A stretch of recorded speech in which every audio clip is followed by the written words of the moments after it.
Good morning. It's time to get started. Before we do, I'm going to stand for a moment of silence and follow that by the Pledge of Allegiance to our flag. Anyone who would like to join me, please feel free to do so.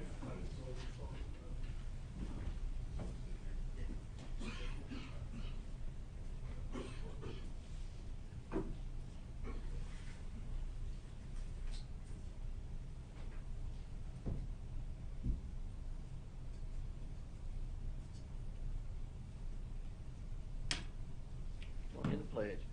Pledge allegiance to the flag of the United States of America and to the republic for which it stands, one nation under God, indivisible, with liberty and justice for all. Well, thank you everyone for being here. I'll go over the schedule for today and tomorrow. I think everybody's got a schedule. If not, we'll get you one. Of course, today is 9 to 10:30. Mr. Jesse Jackson, we'll have him down here shortly. We learned after after hours yesterday that Miss Randy Davis had withdrawn. Randy Days, I can't read my own writing. Randy Days has withdrawn, so she was second. So once we expect the interviews to last 60 to 90 minutes. So once Mr. Jackson is done, we'll be through here until 12:45. Lunch will be served upstairs in the gym. If you want to leave for lunch, just make sure you get back by 12:45, and we'll interview John Tucker at that time, Pamela Harrison at 2:30 to 4. And of course, tomorrow we'll meet here at noon from 1:30. Have Scott Paul. 1:45 to 3:15 be Scott Langford, and then of course we sent emails out for Mr. Gibson had withdrawn, so that will be our candidates there. If you need to work while you're here, which I do, I've got my computer down here. They can give you a Wi-Fi. You can sit here. You can find a desk somewhere or something. We'll give you the Wi-Fi. Log in so you can get on there and do your work. Hopefully that'll work for me. I will now distribute the questions. Mr. Johnson, if you would, distribute the questions. Thank you. Once we start, I'll just give a brief welcome to the candidate and just ask him a quick question, and then we'll get started with the list. Once my question is done, then we'll go right down the list. Number one, Ms. Hayes, Mr. 2 Lancaster. So just to kind of keep up when those questions are done, then you'll be next. So, Mr. Johnson, if I haven't missed anything, I think we're ready for the candidate. Okay.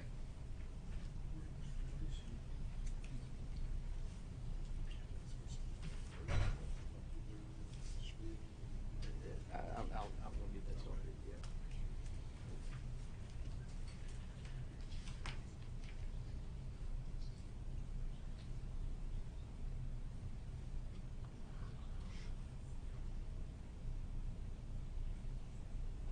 You must have brought your own water. They didn't give me a water this time. I'll get you one. Is there some over there? They're in this room. You can have this one for now. Okay, that'll work. That room's got some fruits and coffee and Oh, okay. water.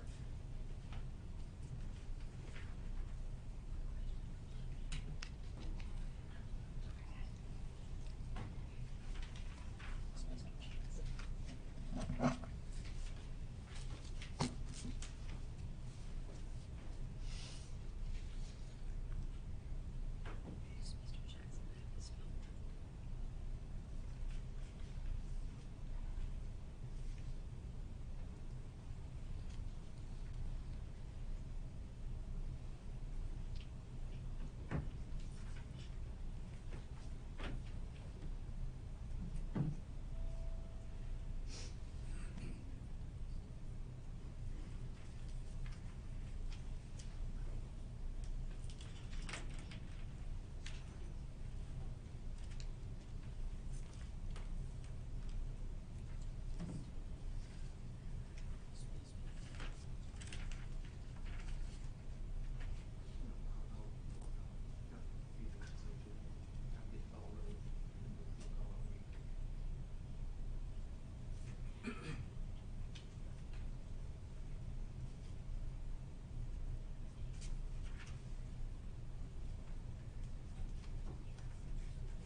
Good morning, Mr. Jackson.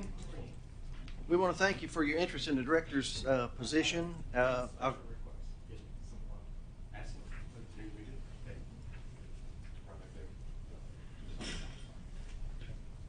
We'll explain the interview process to you while you're getting settled there. Each board member will ask 2 questions. We expect the interview to go 60 to 90 minutes. We ask that you answer the questions as thoroughly and concisely as possible, of course. And just a quick intro question, if you would, give us a brief description of your background and why you're interested in the director of schools position. Sure. Good morning, everyone. No, it's red when it's. Oh. There you Good morning again. And so, my background, I began my professional life as a counselor, but I'll step one step back from that. I actually began my college life in Maryville, Tennessee. We called it Maryville. Maryville, Tennessee. For 2 years, I attended Maryville College and was an athlete there before transferring back to Florida. And I'm originally from Florida, but I went up there to play ball. And so after finishing school, I became a counselor. For 2 years, worked as a counselor with ex-offenders. And what I learned quickly in that endeavor was that there was not a whole lot of real rehabilitation for the people that I was serving. And these were people coming out of incarceration, prisons, jails. But at the same time, a friend of mine had asked if I would consider teaching. And so I sort of tinkered with that by serving as a substitute for a short while. And ironically, I loved every bit of it. And I loved it because the men that I'd worked with for a couple of years as a counselor working in that rehab program were in many ways like some of the students in the schools. And that's not a statement against the schools or those students. We're just talking about human capacity, human potential. And what I learned in the one experience working as a counselor, and then in the second experience working as a substitute teacher, there was really a thin line between the two in some cases. It really was a matter of what happened during the interim of their lives. And so as a substitute teacher, I love that. And quite honestly, as I'm sitting around in the teacher's lounge, listening to some of my co-teachers, the teachers that work with me, listening to their conversations about the students, I thought, these kids are tough in some cases. They have experiences that maybe are not so good, but I've been on that other side of it where there were some experiences that were just incredible. And how do we keep one from the other? And I really embraced it quickly, got certified to teach, and began teaching, and really haven't turned my back on that. And so much of my work as a teacher, as an administrator, and as a superintendent has been, how do I keep those kids from being on that other side? What can I do to make life way different for them? And have enjoyed, I'll say, a long career as a professional educator. You're interested in Sumner County? Absolutely. And so the other side of that is this. When I was a student at Maryville College in Maryville, Tennessee, I had the occasion of working in schools, elementary schools there as a volunteer. Again, I was working towards becoming a counselor. And so that experience really enlightened me on the public school side of things there, and I enjoyed that very much so. Whenever I finished up my last year, I'll say my last year in my last superintendent's role in Central Florida, I began to really look and explore opportunities in other places, especially outside of the state of Florida. There were others, but this was one of those opportunities that I saw that piqued my interest, and so I pursued it. I know that in some ways it's like the community that I worked in before. You know, sort of it's outside the broader areas. I was in an area that was between Tampa and Orlando in terms of the location, and so it sort of sat between those two large places. This community is similar in a lot of ways to that in terms of its location and proximity to a larger place there. But I like the I'll say close community feel for this area, and the opportunity I think would be just wonderful. Thank you, Mr. Jackson. Let me clarify one other thing. We got a couple of board members that couldn't be here today, so when it comes time for their questions, I will ask those questions for them, so they would get their questions asked. We'll start with Ms. Hayes. Yes, thank you, Chairman. Good morning. Good morning. Glad you're here. Dr. Jackson, how can you bring together a diverse, talented group of individuals to form an effective team? I think the key to bringing the diverse, talented group of people together is to settle up on a common mission, to have a very clear understanding. What is our common mission? What is our common purpose? What is the real focus of our work? And I think because this is a diverse community, I think that would be sort of easy for us to understand what that common purpose is, to recognize we have a diverse group of students with diverse needs that we're trying to serve and support, and we have to have the talents of everybody that's on the team to help work towards mitigating those challenges and issues that a diverse community like this has. And we need every member of the team to be an active, supportive, productive part of that work. And so focusing on the common mission and purpose, and settling that really is the most important thing that we must do, and the central focus of our work, and then coalescing the individual members towards that common purpose there. And it really it requires a lot of respect, a lot of communication, conversations, but also a lot of transparency among all members, to be transparent, but to be communicative about what we are and our purpose and what we're trying to accomplish, and taking those very talents and using them in a constructive way to sort of support that common goal that we say we have. Thank you, Mr. Jackson. Next is Mr. Lancaster. Also, Dr. Jackson, first of all, thank you for coming and taking interest in our position. Heads up, this has got a two-parter, so I'm going to read both parts. So what are your ideas towards ensuring that teachers are not only supported, but appreciated from the highest level of leadership? That's part one. And how might you ensure you're receiving truthful, open feedback from those that are on the front lines every day? So I'll answer the second part first. My style, my habit is to be in the space where the workers are, to be in schools on a regular basis, and not for photo ops, or not for because I'm an inspector or anything else like that, but it really is to get to know exactly the sentiments and feel of the people that are really in it on a regular basis, right there in the midst of things there. Because when you're in that space, you can feel and sense what they feel and sense. When you're around those things that are going on a daily basis, then you know firsthand, not through some report or some message that you receive.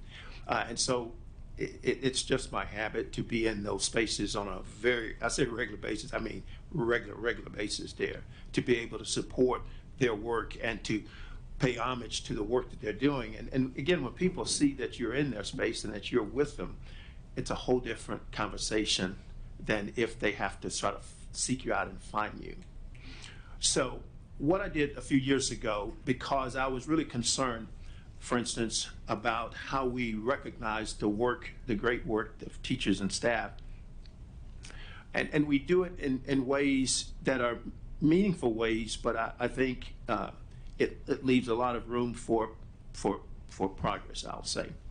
So, for instance, we have Teachers of the Year events where we recognize that special teacher for those tremendous things that special teacher does. But again, by me being in that space on a regular basis, I see lots of great, extraordinary teachers. And so then the question is, well, how do we determine that one when we got so many that are doing so many extraordinary things? So what I created years ago was a recognition of teachers that was not focused on that one, but really focused on many in a lot of different categories.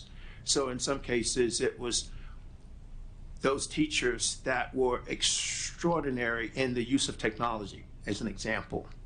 And so for schools that had that special person in that particular area, a part of that broader recognition, we recognize teachers like that, or teachers that had a knack for getting through to students that were difficult. Now, to be real honest with you, we created all kinds of categories because we recognize there are all kinds of things that teachers and staff do in a space that they work in. But in many cases, they're never really recognized for those extraordinary things that they do. So the idea was, how can we pull more people into this recognition effort so that more people could feel like that thing that they do, that those extraordinary things that they do, that, you know, might not be that Teacher of the Year worthy. It is so worthy for the work that they do and for the situation that they're in. We got to recognize those things. And so we created a lot of categories, and we would have this special event. We had sponsors, and we had all these kinds of things there to recognize multiple people, not just that one special person for a school, but multiple people within schools that were doing those extraordinary things, as a way of really elevating the work itself, elevating the people that are involved in the work, and making sure that it was not, again, just that special person, because again, I'm doing my work and I feel like I'm special too, and it's having this kind of effect on these kinds of students and this situation, but I'm never recognized for that. And so we tried to mitigate that by having multiple categories and recognizing many different people. We had this sort of a banquet kind of thing, and it was really a showpiece for the system. All right. Thank you, Mr. Jackson. Once again, Mr. Gregory.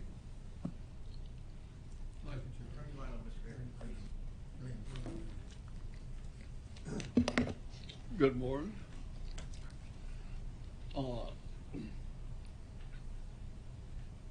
What have you done to help understand the needs of your school system? Understand the needs of the system itself. Right. Okay. To help the public understand. Oh, okay. Okay, Yeah, all I'm right. sorry, I left out a key word. Okay. Well, it's extraordinarily important for the people in the school and the people outside of the school to know and understand the work of the school itself. I mean, it's incredibly important. And oftentimes,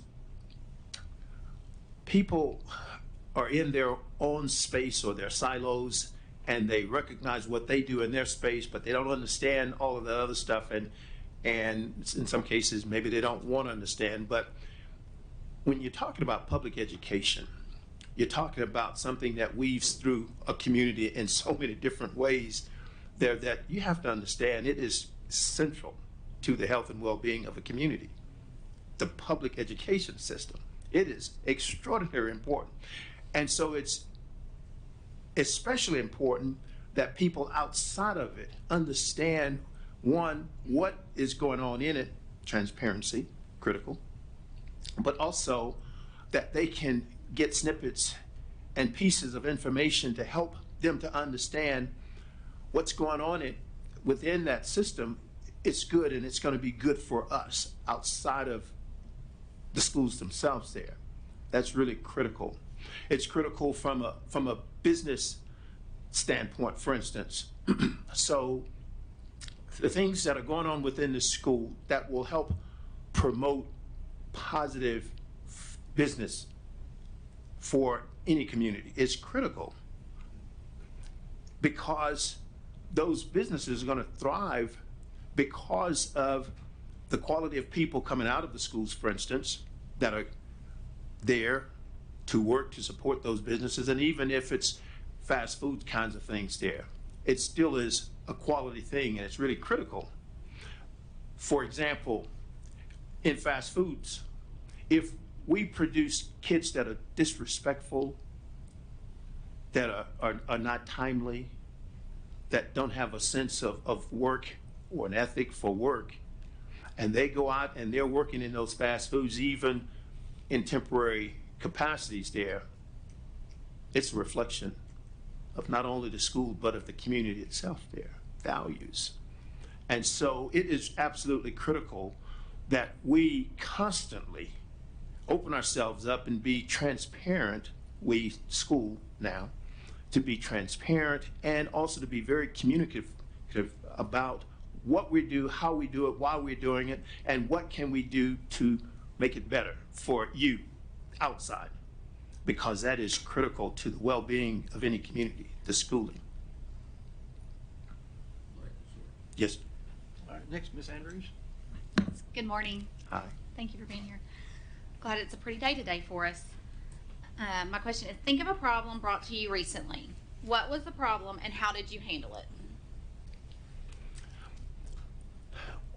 Well, I'll say I'm gonna respond by not in my current role. My current role, I work with the Florida Department of Education in a way different capacity than working in a school setting. So I'll speak to a year ago working, or 2 years ago working in my capacity as a school superintendent. And I'm going to give you a small one. I'm going to give you a monster one. And it was the issue of mask wearing right in the middle of pandemic. Ooh, I mean, that shudders the audience, because we know how contentious that issue was. But also knew how important it was to do the right thing in a situation where we had very little real knowledge about what was going on.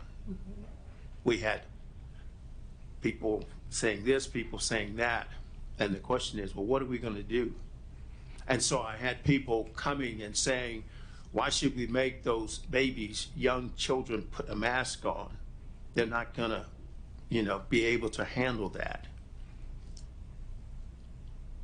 And so what I had to do was to exert some leadership, not because I knew all the answers about that situation, but because I was trying to be considerate of the situation where there were so many unknowns that you just have to do what's the right thing in that situation.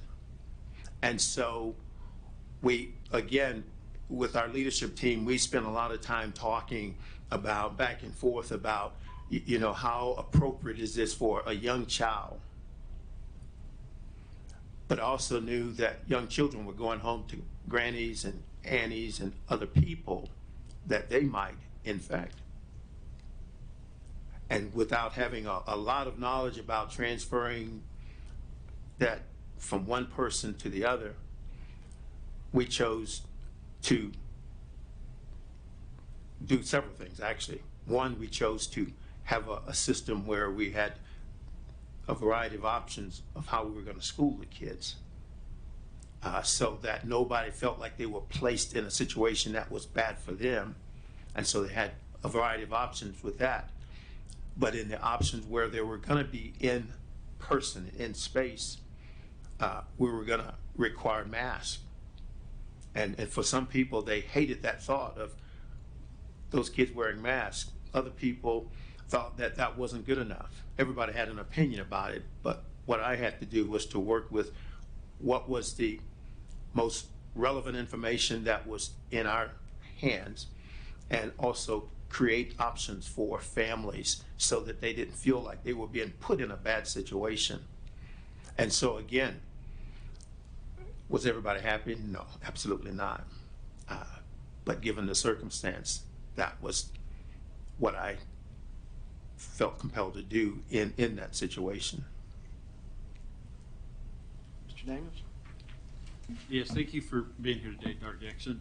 My question is, and it's also kind of a two-part question, but tell us about the most important decision you've made in your last or current position. Again, you can refer to when you were in the school or in your current role, and then how did you involve the people who would be affected by that decision? Okay. So I'll say that in my last tenure as superintendent, one of the most important decisions that I made was to initiate the opening of a new middle school. Okay. So why is that such a big deal? Well, the problem for our school community, for our school system, was that we only had one middle school in that system, one very large high school, one middle school in that system. And so when we would bring students in, let's say we had one middle school in the system, but we had students coming from other districts to attend our system. And that was problematic because we had no real control over the academic engagement of those other students. So the students that were a part of our system, we had absolute control over in terms of what we taught them, how we taught them, and the expectations and things like that. But for the students that were coming in from the outside, from outside of our system, which were probably more than what we even had within our system, we had no real control over what they learned in their middle school programs. And so years out before that, again, just monitoring data and looking at things and looking at really a bottleneck that we were having for ninth grade in terms of algebra and biology and those courses that we tried to work to ensure that our students in middle school could handle. But we were having a bottleneck, and the bottleneck was not caused by the students that were in our system. It was caused by the students coming from the outside, the students that we had no real influence in terms of their middle school curriculum, the rigor of it, the expectations that we had for it. And so I'm looking at, these large numbers of ninth graders that are taking Algebra 1 and or having to go to summer school because they didn't fare well in Algebra 1 and or biology. And I'm saying, oh, we got a problem here. We need to do something about this. And so what I initiated was an effort to open a new middle school.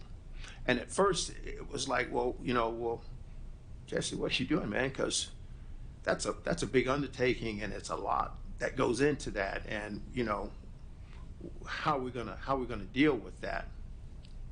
But I'm looking at something that they weren't able to see. So the first thing I had to do was to try to educate folks internally and externally into that problem of we got all these kids coming in.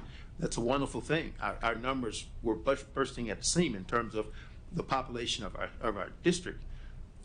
But some were coming in not prepared for the rigors of our high school. And we've got to have a way of doing that. And the best way we can deal with that is open up a new middle school and have the same standards in that school that we have in our current middle school.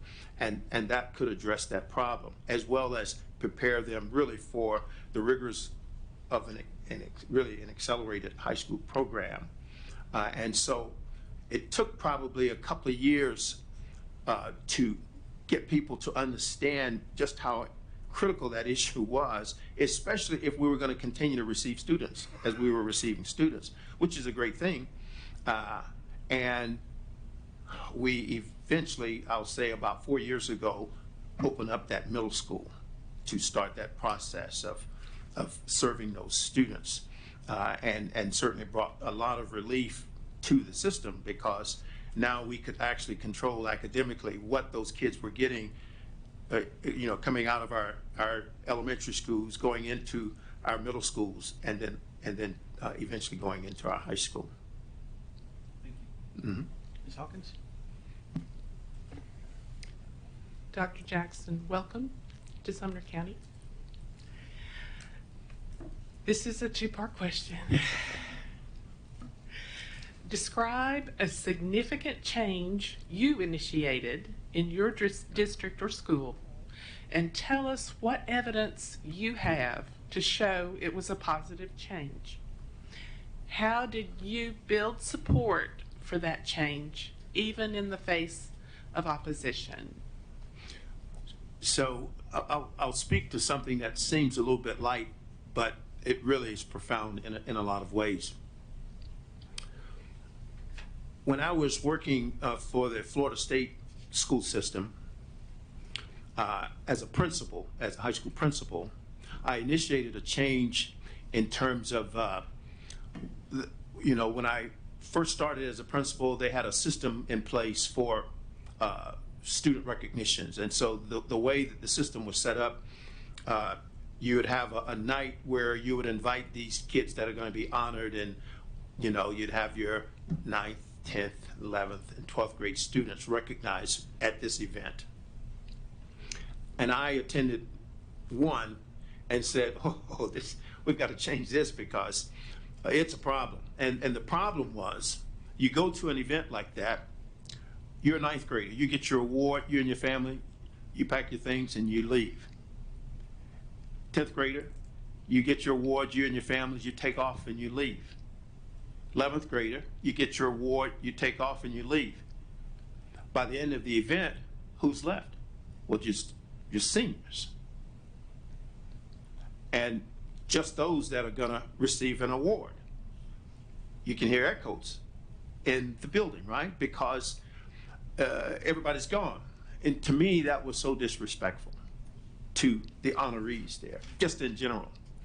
But really, more important, it had no impact, no residual impact on the other students in the school, because they weren't there.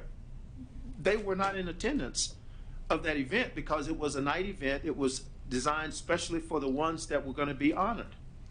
And my brain said, wouldn't it be inspiring if I'm a 9th grader and was not a recipient, but I saw my peer, one of my classmates, get that award, and I understood what that award was for.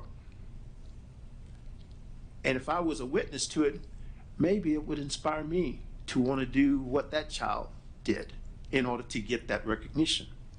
And so I'll say unilaterally made the decision, we're not going to have it that way any longer. We're going to have it so that it's in the school day. Your classmates are going to be present, and hopefully it will inspire them once they see and hear and understand, who's getting recognized, what are they getting recognized for. Maybe it'll inspire them to want to do the same. But for that senior, we're going to completely remove it from that event. It's too special for a senior to get an award. Their peers are not there, and it's not very celebratory. It's echo. And so we created a very special senior awards event that was sort of like a banquet. All seniors were invited to that, and then those seniors receive awards also on that night.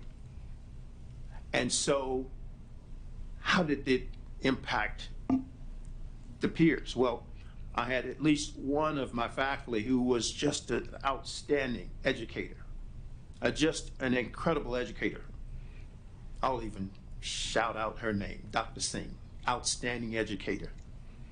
She was so upset by that change that she began talking with people, discouraging the event, the change of event.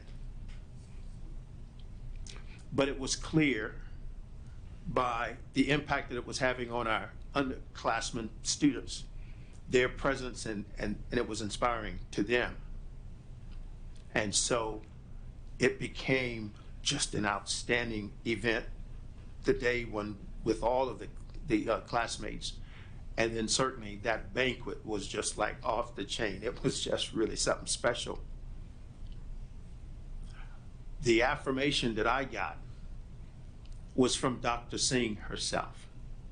Dr. Singh, when she retired, she wrote a check to me, to the school, for $25,000, thanking me for the work.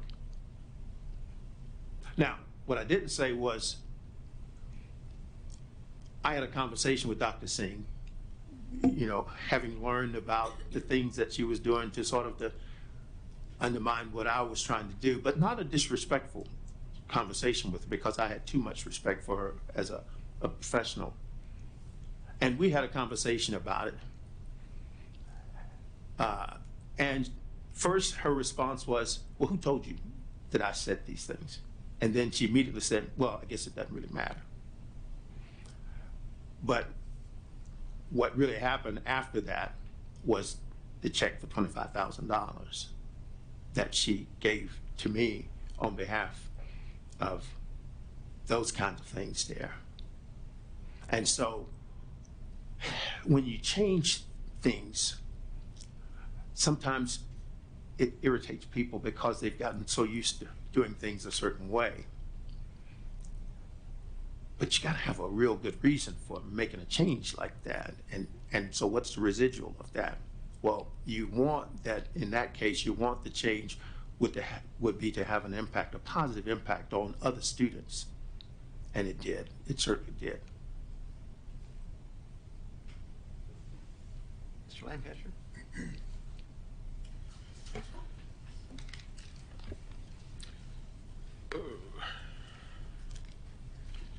Dr. Jackson, I'm sure you're aware, the nationwide teacher shortage is a hugely concerning problem. How have you addressed teacher satisfaction and attempted to maximize teacher retention in your current role, but for this case, in a superintendent role? So remember, I brought up the idea of the COVID and the mask and all of that. And we know that life in education changed. I mean, changed across our nation in every way that we can imagine. And the question is, or has been, well, where did they go? Where did some students go? And especially, where did the workers go? Because on the one hand, you had all of these teachers, and then there were none, seemingly.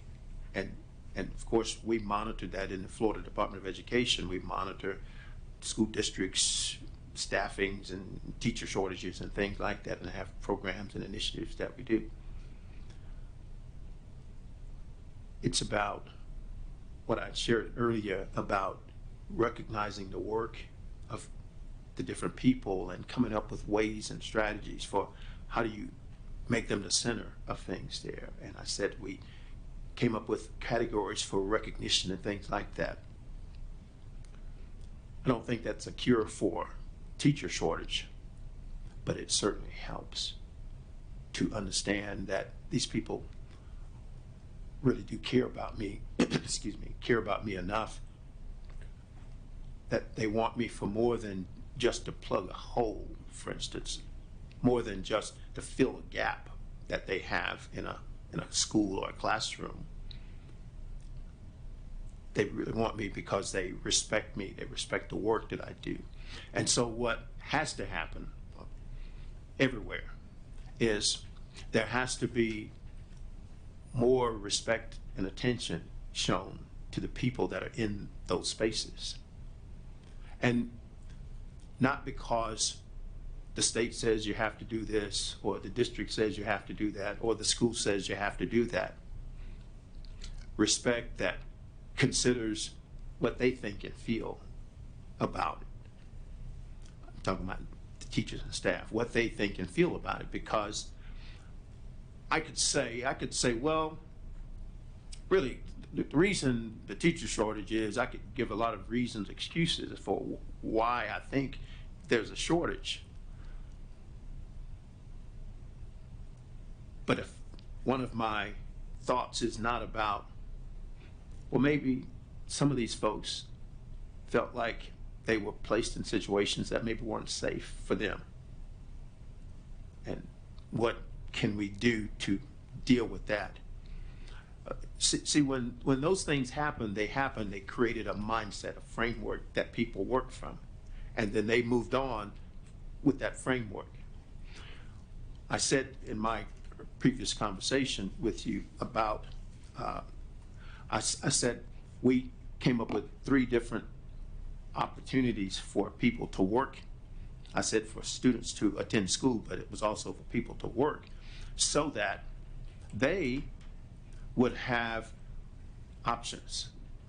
Just like the students, they would have options. And so what we did was we said, okay, we have these 3 options for you.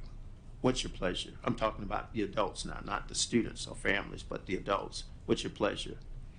Because I could clearly see where things were going, and I did not want to allow to see all of those folks disappear on us. And so when we gave them some options, many of them took those options.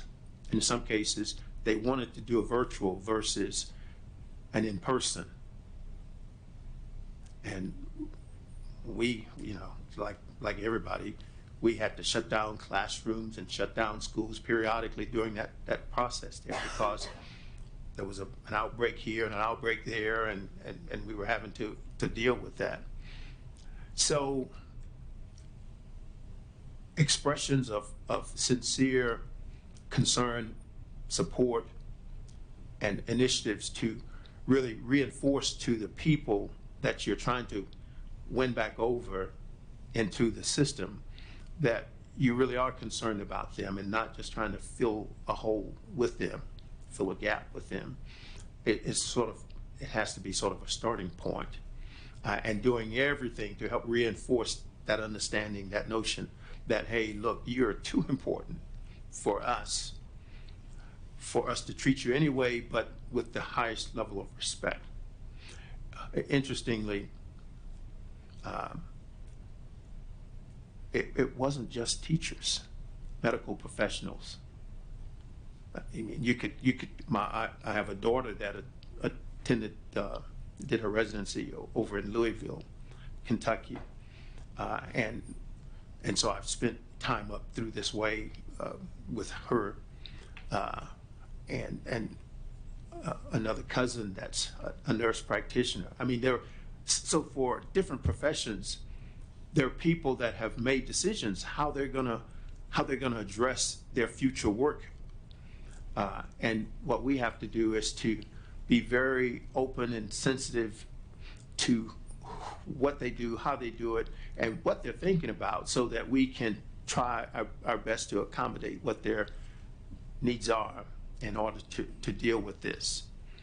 And you see these signs, $5,000 signing bonuses and all these kinds of things here, for fast foods even. And you think, wow, that's really incredible. But I'd say you got to really tap into the heart and soul of the person or people that are in those spaces to find out what their needs are, what their desires are. Because clearly it must not be the 5,000 or the 4,000 or whatever, because you see those signs everywhere. That means that a lot of people aren't takers to that. So what really is in their heart and mind about what's going to give them the assurance that they need in order to do the work?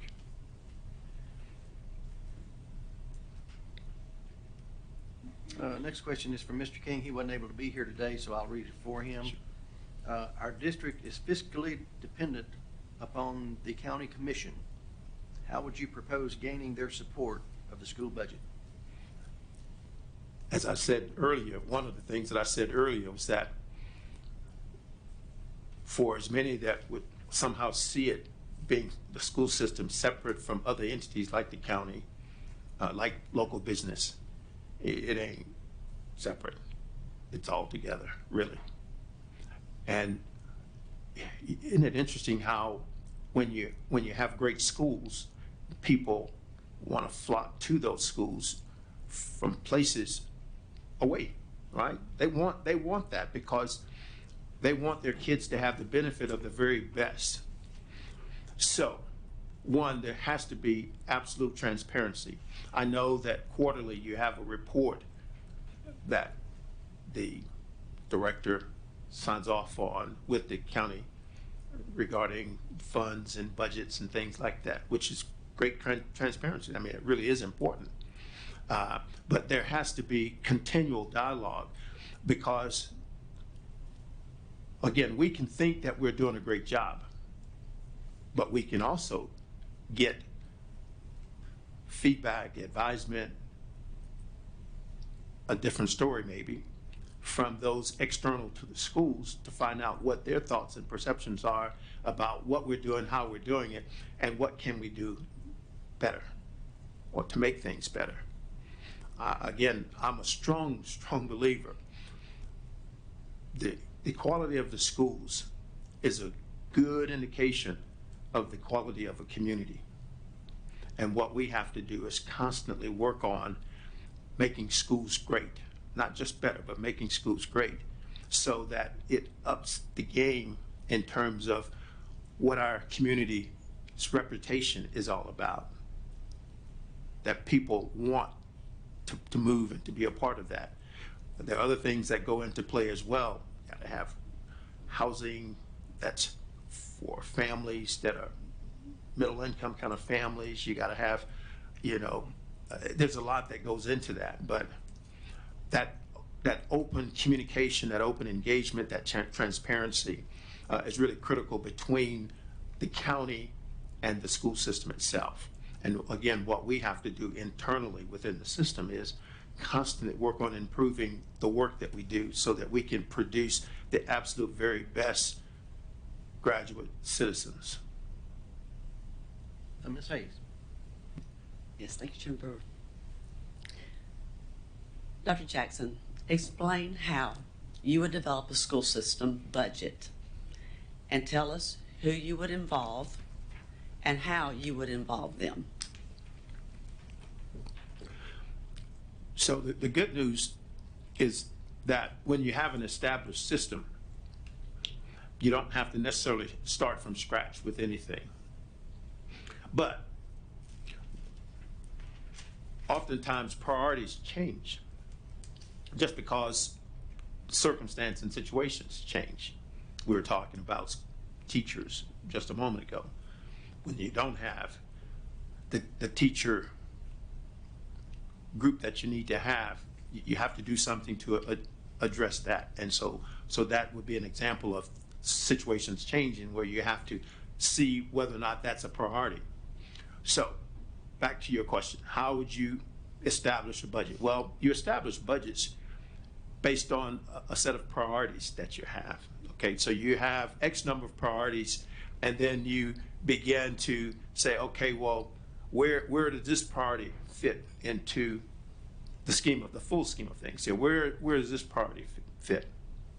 And that's not something where I just sit down and sort of doodle myself. That's a team of people that represents departments and units that are saying, we think that this is important for our unit, for our department. We think that this is important. And so with all of those things that people think are important, then we come to some consensus on these priorities and what's the impact. If we don't do something about those things, what would be the impact of that? So for instance, if we don't do something about teacher shortage, what's the impact of that? Well, we have a problem. We have a serious problem. And so we establish a set of priorities that have been vetted through a real dynamic process of leaders and constituents. And some of those constituents are not even internal. They're external constituents that are saying, hey, look, what about this? And how are you going to deal with this? Or what about that? School safety, for instance. It's not just an internal thing. There are a lot of external constituents that we're working with and that we sort of need in order to make sure that that part of the system is great.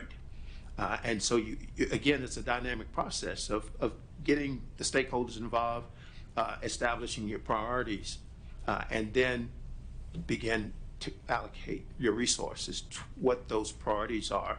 And it might be cyclical. It might be, one time. It might be. It just depends on what those priorities are. So that's sort of the dynamic process of addressing a budget. And in your case, let's say about half of your revenue is coming from state funds, but another good chunk, I'll say almost half, not quite, almost half, is coming from local funds here. That's critical. That's why I say the relationship between the system and the county is a real critical relationship. And we have to understand that we have a partnership that we have to support one another. And that really is an important part of the process there. Next question is from Mr. King again. Give us an example when you've changed your mind and taken a different course of action as a result of listening to others.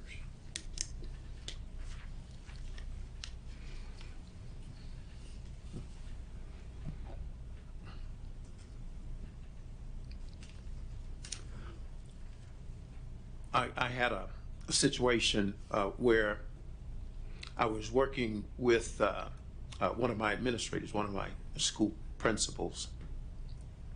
And I honestly have the belief, because I really started with that person when that person was I'll say a classroom teacher all the way through the time that I appointed her to a leadership role. And I just believe that I can work with anyone and that I can help develop anyone.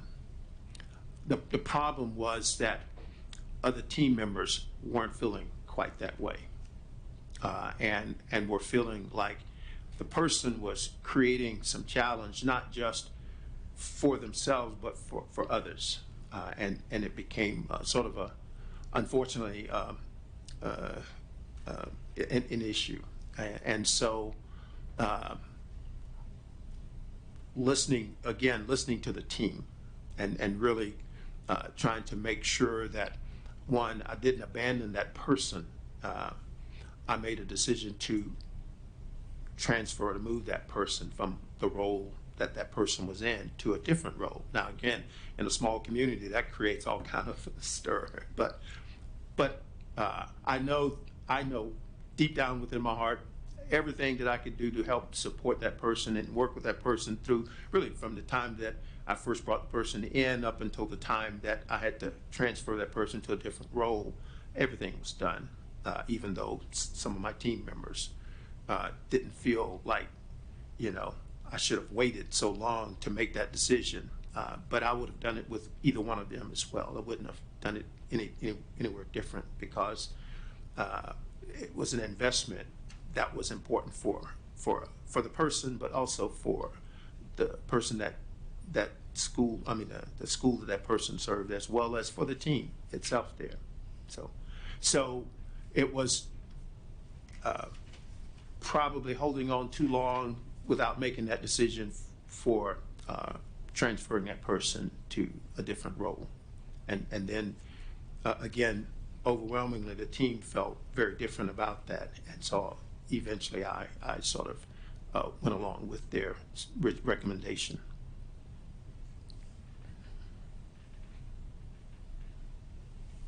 Next question is from Mr. Lacy, who also couldn't be here today. So can you provide an example of what you have done to build/maintain high morale among staff?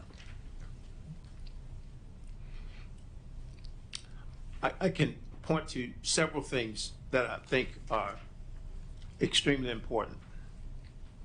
One is being personally involved with what's going on and giving myself to it, again, as opposed to being a bureaucrat or an administrator, but really being a person among people, I think is really critical and central to the work there.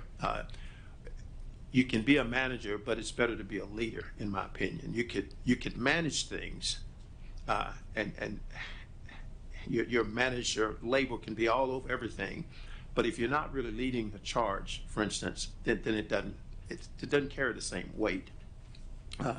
And one example was this: when we had initially to shut down schools. So with our team, we met, our leadership team, we met like every day, literally, working on a strategy or plan for how to move it forward. Schools are shut down. What in the world are we going to do? Because in our case, our district was a Title I district, and so high needs across the system. All of the schools were Title I schools in that system. And so for me, being out front and helping to lead the way and not just tell people what they should be doing was really critical. And so one of the things that we did was we turned our transportation system into a shuttle system for taking food, because again, the majority of our families were on free and reduced lunch. And so, schools shut down. Well, where do those families get those breakfasts and lunches from? What happens with that? Well, we knew that we had to continue that effort, and so we took meals to the families daily for those high need situations that we had there. And so we ran all of our buses into those communities where those families lived and provided food, and as well as technology and shuttle assignments and things like that, so that those kids could have sustenance, but also have some academic things that we did. But for me, just like going into the schools daily is a critical issue, being on the bus and helping to deliver and to engage those families was also important. So I rode the bus and helped shuttle things to families, and really more than anything, I wanted to be in that space where those families were, so that I, like our staff and people that worked for our system, could look into those families' eyes and faces and let them know that we cared about them, as well as that we were there to try to serve them as best we could, given the circumstance. And so I took a personal interest in that and took weekly trips to those locations so that I could be a part of that distribution and that process, that engagement process there. And so for me, what's important in terms of really helping people to be committed is you got to be committed yourself, and people have to see it and feel it and know it. So a real important thing is, I don't want someone to have to go through layers of communication to try to have a conversation with me if they need to talk with me. I want to be as accessible as I possibly can, and accessibility is really important, but also to be extremely transparent about my life and who I am, or whatever. What I've learned over the years is that you're going to be transparent anyway, right? You're going to shop in a grocery store. You're going to be a part of a community. Even if you don't know people, they will know you. And so it's really important that you make yourself more available, that you put yourself out there so that you can have a conversation with the family without having to go through layers of people to try to have a conversation. And so you do go to ball games and you go to events and activities and things like that, again, to support those things, but also to make yourself available. And that really is important. So making self available. Mr. Graham? Good morning, Dr. Jackson. How are you? I'm glad you're here. I'm grateful that you've traveled so far to be with us today. My question is, what steps would you take to ensure academic success? Well, academic success is really inspired, encouraged, and promoted by the mindset of the people that are involved in the work. what I've learned about your system in my research is that you have some highly motivated people, and that's an awesome thing. That's a good thing. You have some extremely motivated and extremely talented people, and so that's sort of, to me, foundational. You got to have that desire to take things to the highest level, and I believe from what I've read that you have that, and so that's really foundational. The other thing is having systems in place, assessment systems and things like that, to really know what you're working with in terms of your students and where they're at. And I'm not talking about state systems. You certainly have those things there, but I'm talking about systems where you constantly monitoring the success and progress of children that you're serving there. And so you have a strong curriculum, again, based on where you're trying to take your students to. So, for instance, I've been in situations where it seemed to me that the highlight of the school year was my baby graduated. We finally got my baby through. And I'm thinking, whoa, wait. Your baby got through, but where's your baby headed? What's really important for your baby?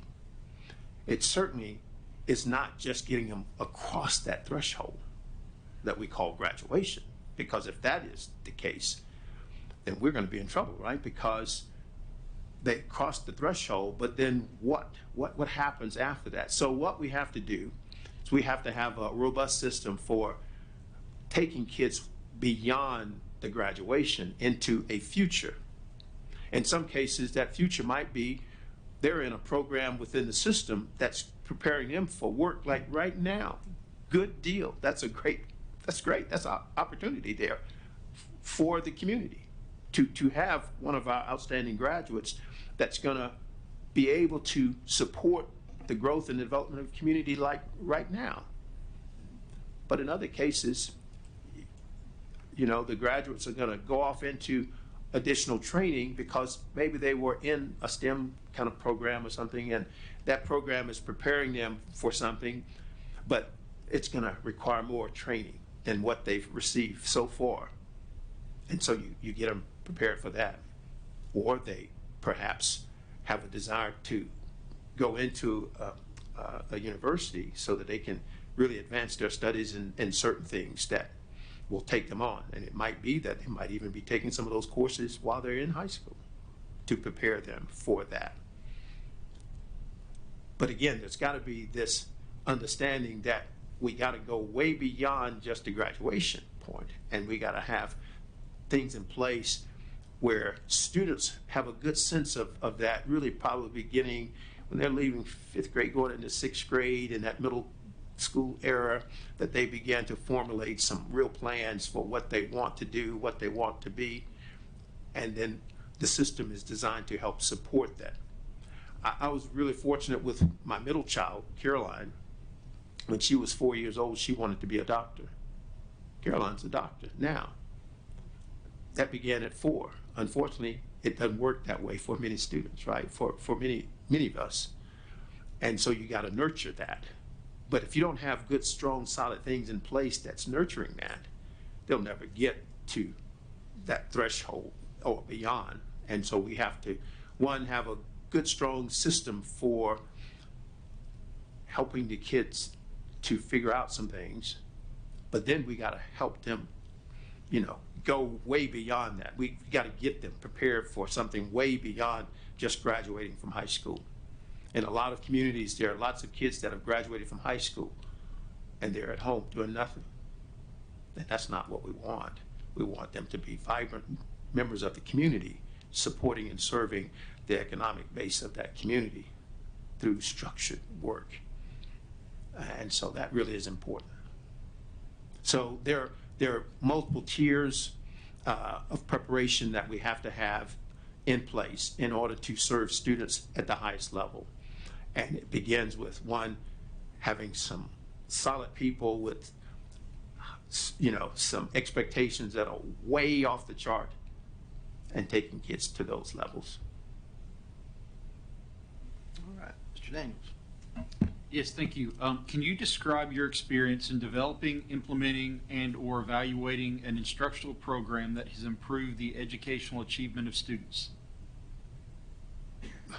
Probably the most important influence, design, mindset that I would say I've lended to that process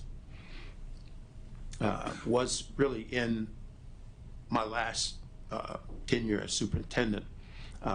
When I began my tenure in that school district, that community, there were lots of good things going on, but there was not a central focus. So there were a lot of good things happening, not a real central focus. And so for me, entering into that space, the most important thing for me was really sort of checking out the high school and seeing where were we at the high school level, because that's where people obviously pay a lot of attention to, because those folks are really in the process of graduating. Those are the ones that you see the outcome like almost immediately when you see that. So I spent a lot of time at the high school initially, I mean like weeks before I even officially started, just sort of getting a sense of, well, where are we in this high school? But more importantly, where are we in this system? Because that high school reflected the system itself there, or was a reflection of the system, from grades K to 8. And what I determined was there were lots of challenges or opportunities, I'll say. But one of the greater challenges was we didn't have all of our adults on board with where we needed to be in terms of high standards and expectations. And so I remember walking the halls with one of these high school administrators, and we were talking really about discipline and things like that. And so what I shared with him, I said, Mr. Kendrick, the problem here is not with the students. The problem is with our adults. And what I wasn't doing was slamming the adults in terms of being professionals. What I was saying to him was, they don't seem to be real passionate about where these kids are at and where we're going to take these kids. They were good professionals in terms of being able to teach their subjects, but they didn't appear to be really connected with what the ultimate goal was for us or for the system. And I say that because when I was tracking some of the data initially, things like the number of referrals, discipline referrals, that was one of my barometers. And I would see a child would sit out of class because they didn't have a pencil, because the child was sleeping in class, because of things like that. And I'm thinking, okay, so they didn't have a pencil. This child is coming from maybe not so good situation. If I can be relieved of duty by not having a pencil, I might come every day without a pencil, because they're going to send me out anyway. Well, wait a minute, that's a problem. A simple solution is, I've got a box of pencils. You don't have a pencil? I got a pencil for you. We're going to get to work here. I'm talking about raising expectations. And that really is central. And so in that situation, what I had to work with our leadership team and with all of our staff, because all of the schools, not just one school, was what are our expectations of these students? We're in a Title I district, but that's okay. What does that mean, to be in a Title I district? I assume I came out of a Title I district because I knew I lived in a project when I was a young kid. What does that mean? It means that we have to raise our expectations, not lower our expectations. We have to raise the standards that we're going to have for those kids, not lower the standards that we're going to have for kids. And so the most important thing that I did in that situation was call people to an understanding that our expectations were wrong and that we were going to have to change how and what we expected of students if we were going to make the schools great, if we were going to have the outcomes that we want to have. And so the graduation rate when I started in that system was about 70% across the board. Means there were some students that obviously fared less than that, and some fared a little bit better than that. When I left the system, the graduation for all students, Black, Spanish, white, Asian, was over 95%. Because there was a change in our own attitude about what we expected of those students. And that really was critical. Mr. Wise. Oh, wow, I get to ask a question. Thank you, Mr. Chairman. I kind of felt like I was in school again, going alphabetical order. You don't know what it's like to always be in the back of the line. Thank you, Dr. Jackson, for being here. This question is pretty simple. I like to kind of keep things simple. Would you consider yourself more a fixer or a sustainer? And you, as though you wouldn't, you can expound on that a bit.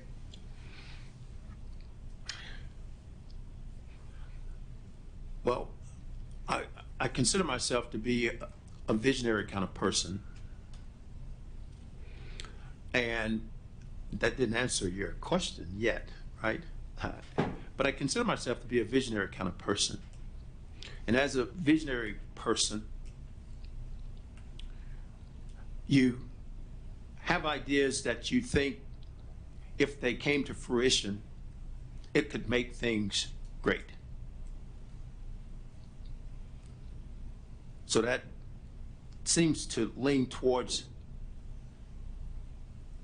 fixing, right?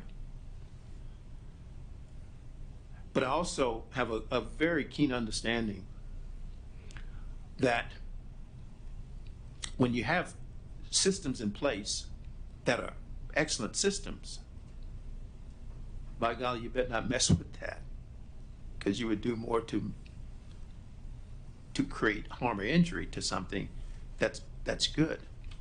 So my answer is, it just depends on the situation that I'm working with and what I'm dealing with there, because in some cases, some things need to be fixed. Some things need to be corrected. Some things need to be addressed so that they are better. But in other cases, you know, there might be occasional tweaking because you have some good systems in place. And so it would not be in the interest of those things to come in and mess them up, because they're working fine for the most part. With anything, change occurs in time.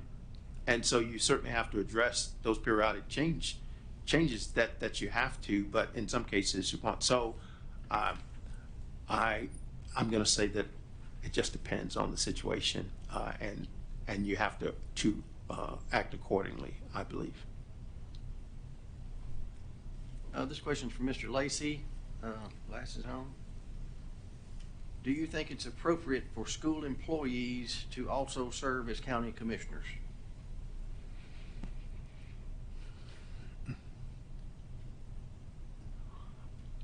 Well, that's an interesting twist, because there's a partnership that you share with the county in terms of you know, some of the work that is done within the county structure, taxing and all kinds of things that happen within that county structure. And then on the other side, you're working as an employee where you're a benefactor of some of those things that occur. So I guess it sort of depends on the position that the person is in, but I could see it being somewhat challenging. It could be challenging, and again, I'm not quite sure how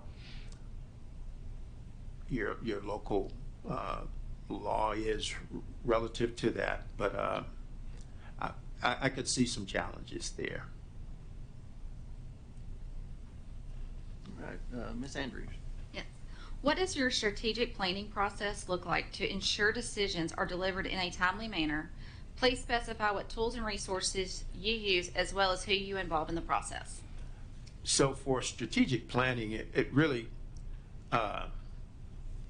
is sort of simple in the sense that, one, you got to first make sure you have your appropriate stakeholders in place so that you have their voices involved in that process, and that really is critical. And again, that's not just with your internal stakeholders, that's internal, external stakeholders that you have, so that you can sort of come to terms with what are those key issues that you're going to be dealing with there. And as I think I said earlier, from my vantage point, I could see these things being most critical, right? I could say, well, these are the most important things, but you step outside of my purview, then others will see things from their angle as being critical also. And so you got to have those stakeholders, again, the appropriate stakeholders in place. And I say appropriate, but a broad enough base of stakeholders, internal and external, so that when you have that conversation, you're not leaving somebody out or leaving some entity out that's going to be impacted by that. And so, when you have that, you garner from your stakeholder group a set of thoughts and ideas about what they think are important in that conversation, and then you use that as a basis for trying to move that process on. And that might involve you set up a list of things that you think are potential priorities, but then that might involve doing more investigation and coming up with data to support those things there, because it's one thing to perceive something, it's another thing to see the facts associated with that. And so then what you want to do is to ensure that what you're talking about, what you're dealing with, are driven by something more than opinions, and that data and something to validate or substantiate that is important in that conversation or in those conversations, because that process is a process that takes a while. It's not something that just happens. And so you work with your team, you develop data for those discussions and for those conversations. You establish, again, a set of priorities based on the findings of your data. And then you begin to sort of push out information based on what you have sort of gained through that process to give people some sense of sort of what you're thinking about or what you're coming up with there. And eventually you'll whittle that down to a short list of priorities that you say are important for the system for whatever duration of time that you say it's important for, and you begin to work on that. Mr. Gregory, Thank you. turn your light on, please. Sorry. How would you work with the board to be effective, making good decisions, and be respected as a board and by the community? So the most important thing that I've learned in terms of working with boards, and I've worked with a number of different boards, is communication. That you've got to have a system in place for engaging or having regular communication with board members. I mean, if the communication is simply the meetings that would be problematic. And so my habit has been to schedule regular meetings with board members so that we can talk through things. I can get their sense of what priorities are. I was talking earlier about priorities. Board members, you know, don't all have the same priorities, or things that from their vantage point are things that you have to address and deal with there. And so scheduling time with board members on a regular basis to have conversations to get their sense of what, you know, and, you know, when, where, how, and those kinds of things there. It's really important in that relationship so that, you know, it's not speculative. It's not a wondering. It's knowing from that angle sort of where what they're thinking about, and that really is important.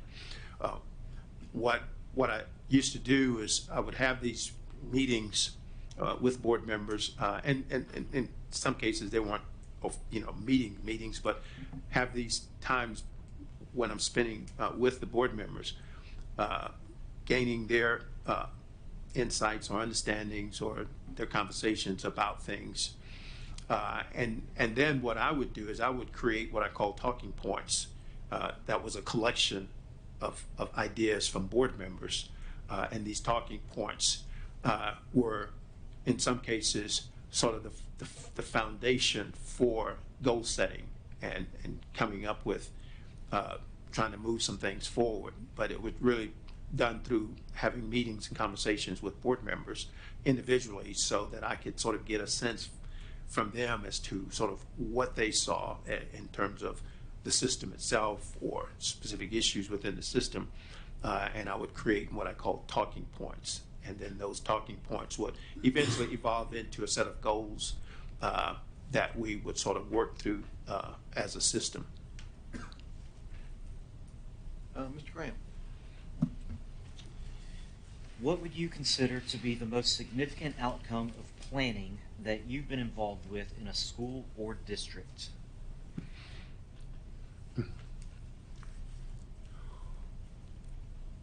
I'll say this first, and not to be flippant, but really to be honest. Because in a system, you're constantly dealing with a lot of things. For that moment, for that situation, for that circumstance, that was most significant for that moment. And then again, because they're so varied and they have implications that go all over the place. And so that would be my initial response. Every big item is important for that moment there, but quite honestly, when we were dealing with the mask issue, that was an important decision for that moment in that situation. Thank God we don't have to deal with that now, but for that moment, that was a critical issue. When I first started my tenure in the Lake Wales district, the most important decision or focus was how to engage the state legislature in order to gain additional dollars. So in our state, you can engage your legislature and your legislative delegation in such a way that you can garner more money than what you would normally be allocated. And so again, for that situation, helping our folks who didn't understand that process, that was a possibility for that moment, that was the most important thing that I was able to do, because it showed them something that they just didn't know existed. And so that was really important. For that moment, reflecting on what I thought was where our teachers and staff were in terms of their mindset, their attitude, their disposition about students, for that moment, that was the most critical issue that I was addressing with the folks there, that helped change how we engage students and their families. And so for that moment, that was the most critical issue, and it transformed and changed a lot of things. So again, there have been different moments, and there will always be different moments where there's a circumstance or a situation where, for that moment, it is the most important thing that I could do or that we could do in a situation. Mr. Wise. Dr. Jackson, can you provide an example in your current position that demonstrates your ability to build confidence in the schools? The most important thing that we did and continued to do was to create transparency so that everybody knows what we're doing, why we're doing it, how we're doing it, and they have a good sense of the great work that's going on. Otherwise, it's left to speculation, innuendos, and gossip and talk. One of the things that we created was a annual report. And this annual report, it had information about all of the schools in the system, some snippet of information about all of the schools in the system, budgets and academics and all kinds of things. But it also had information about donors and gifts that were given to the system and things like that. So really, in many ways, that annual report was what we gave to our donors and gift givers so that they could see and read about the system. They could understand that there were a lot of things going on. There was these things from an academic standpoint. There were, just highlights and things like that. And so they could read and see those things. And I think it endeared many of our donors to us because we were transparent. We were providing information that we were not required to provide. We were giving that information because we wanted them to know and to see who we were, what we were doing, how we were doing, and also again it lists donors in that publication. So transparency, I would say, is critical in that process. All right. And for our final question, Ms. Hawkins. Thank you again for being here. Thank you. Is there something you would like to tell us that is not on your resume?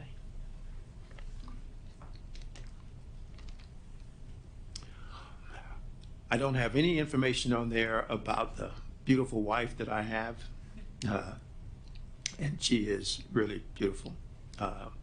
My wife, Cassandra, is an attorney, actually the city attorney for the city of Tallahassee. I don't have anything on there about my son, Jesse, who works for the probation office in Tallahassee. Or I briefly mentioned Caroline, who did a residency in Louisville and just started a fellowship there in a neonatal program there. Or my youngest, Kirsten Jackson, who is a scientist in Lancaster, Pennsylvania. And I have a wonderful family, very blessed, very fortunate to have that. You have no knowledge of that other than me sharing it with you right now. I certainly love them to death. And also, there's nothing on my resume about me being a Christian and trying to live up to those standards, but that's also an important part of my life. So a little insight into Jesse. Mm-hmm. Well, on behalf of all of us here, we certainly do thank you for being here. We thank you for taking the time to drive up, and hope you have a safe trip back. Absolutely. And so with that, we'll be in recess until actually 12:45. Lunch will be at 11:30 up in the gym. 11:30, yeah. And we'll reconvene at 12:45.